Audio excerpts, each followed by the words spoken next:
okubeera n'emirembe mu Yesu. Essomo lyaffe olwaleero liva mu kitabo kya Yokaana essula ya 16 kuva kanyirike 16 paka ka 33. Naye akanyirike ka 33 kagamba nti ebyo mbibabuulidde mube n'emirembe mu nze. Mu nsi mulina ennaku, naye mugume, nze mpangudde ensi. Yesu Kristu bwe yakkiriza okuteesa kwa kitaawe okugenda ku musaalaba, amaanyi g'ensi agafugibwanga Sitaani n'amaanyi g'ekibi n'okufa byawangulwa. Mu kufa n'okuzuukira kwa Yesu Kristu yaleeta obulamu obutaggwaawo.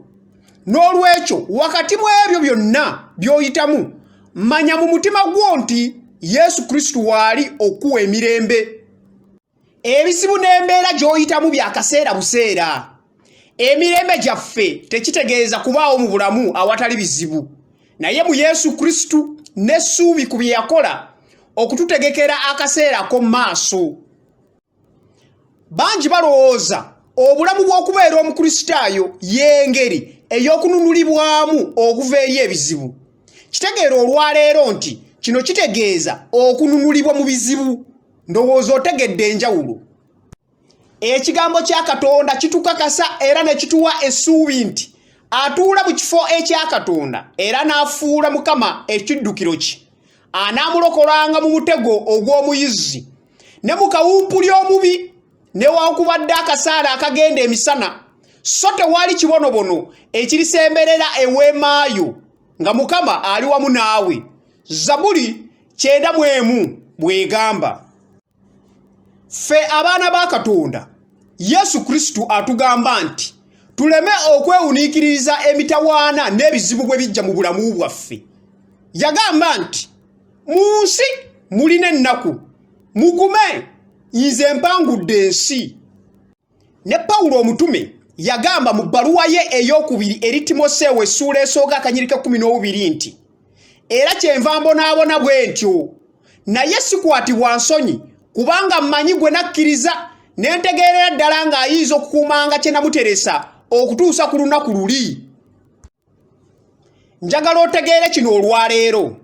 Tunuulira entalo n'okubonaabona kw'oyitamu mu bulamu bwo era mu kukkiriza kwo, nga okuteganya Katonda kwakozesa gwe okubeera ng'omussaamu obwesigwe 100 ku 100 ku lw'ekisa kye.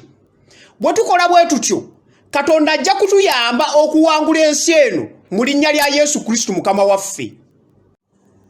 Ky'olina okumanya, Pawulo yabonaabona era yali mutume wa Yesu Kristu.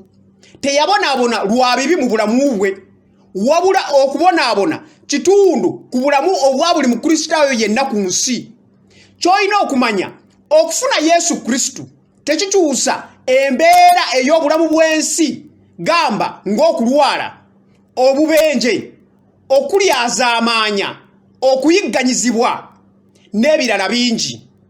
N'olwekyo mu kaseera ak'akazigizigi beera mugumu era otwale ebizibu byo eri Yesu Kristu, ojja kuwangula.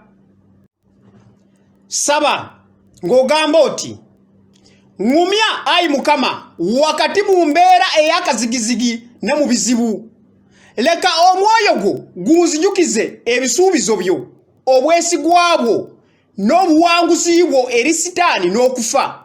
Leka emirembe egisinga okutegeerwa kwonna gibeere gyange.